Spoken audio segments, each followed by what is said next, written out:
हम पंकज कुमार झा उर्फ दीपू झा और हम जेपी भाई के दिल से सपोर्ट करै छी। दीपू भाई के सपोर्ट जेपी भाई के साथ में एनी टाइम रहते।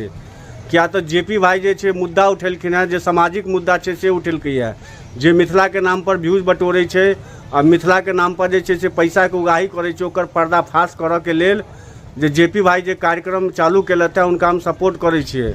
और एनाहिते अहाँ जे छे से देखियो जेपी भाई के कहनाम ठीक छे, बड़का बड़का जे क्रिएटर है, बड़का बड़का जे गायक कलाकार सब छे से सब मिथिला के नाम पर जे छे से अहाँके देखैत हेबै जे कते मिलियंस में व्यू लबै छथि, पाई कमाई छथि, लेकिन हुनका सबके एको गो जे छे से सामाजिक कार्य अहाँ सब नहीं देखैत हेबै।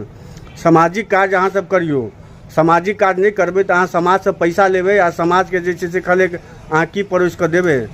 ताहि लऽ कऽ जेपी भाई के हमर समर्थन पूरा रहते और जहाँ तक रहते जे भी बात रहते एकदम दिल से रहते और एनी टाइम रहते। ठारो भाई दीपू भाई रहेगा एनी टाइम।